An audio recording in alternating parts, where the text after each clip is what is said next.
सर्वांना नमस्कार. आज आपण कोल्हापूर येथे आहोत. आपल्याबरोबर आज आहेत उमाकांत राणिंगा सर.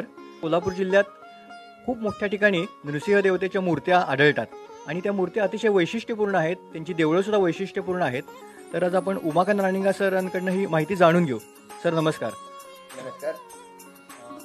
करवीर क्षेत्रामध्ये नरसिंहाची उपासना अतिशय प्राचीन काळापासून चालत आलेली आहे आणि त्याची साक्ष देणाऱ्या नरसिंहाच्या अनेक मूर्ती त्या कोल्हापूर नगरीमध्ये आपल्याला पाहायला मिळतात. काही मंदिरं जमिनीच्या खाली गेलेली आहेत, काही मंदिरं आपल्याला स्तंभ रूपामध्ये सुद्धा नरसिंह पाहायला मिळतो. इतकंच नव्हे तर कोल्हापुरामध्ये नरसिंहाचं स्थान असलेलं स्तंभतीर्थ नावाचा एक तलाव सुद्धा होता. आज ज्या ठिकाणी लक्ष्मी आणि सरस्वती टॉकीज आहेत सिनेमाची, त्या ठिकाणी असलेलं स्तंभतीर्थ म्हणजे त्याचंच बोलीभाषेमध्ये अपभ्रंश खंबाळा असं त्याला ओळखलं जातं. खंबाळे तलाव नावानं तो तलाव प्रसिद्ध होता. तो खंबाळा तलाव म्हणजे नरसिंहाचं कोल्हापुरातलं प्राचीन क्षेत्र. कोल्हापुरामध्ये योग नरसिंहाचं पण एक अतिशय उत्तम असं शिल्प महालक्ष्मी मंदिराच्या प्रांगणामध्ये काशी विश्वेश्वराच्या मंदिराच्या समोर असलेल्या एका खांबामध्ये योग नरसिंह असं एक खूप दुर्मिळ अशा पद्धतीचं शिल्प पाहायला मिळतं.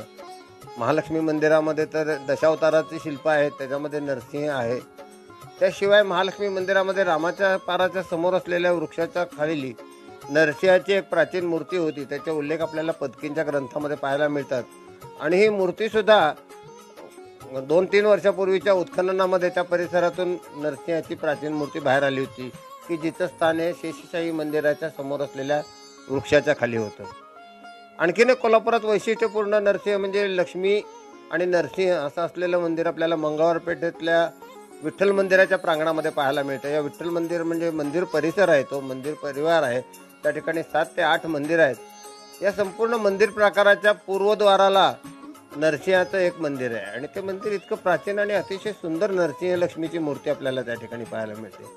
शुक्रवार पेठेमध्ये नरसिंह गल्ली या नावानंच एक गल्ली आहे. त्या ठिकाणी नरसिंहाचं मंदिर आहे. नरसिंहाची अतिशय सुंदर मूर्ती आहे, पण ती 100-150 वर्षातली आहे.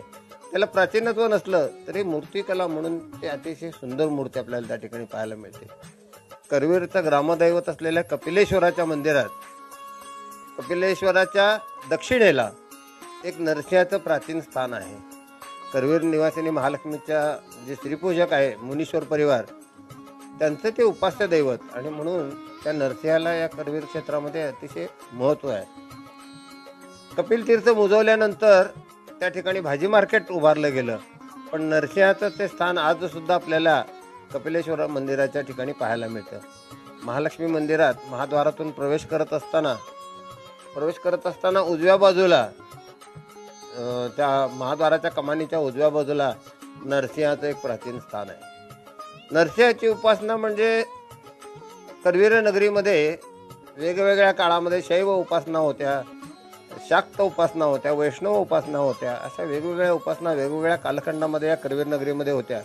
आणि त्यातला जो वैष्णव संप्रदायाची उपासना ज्या वेळेला प्रचलित होती त्यावेळेला नरसिंहाची ही मंदिरं अनेक ठिकाणी स्थापन केली गेली आणि म्हणून करवीर नगरीला नरसिंहाच्या उपासनेचा एक प्राचीन आणि भव्य असा इतिहास आहे.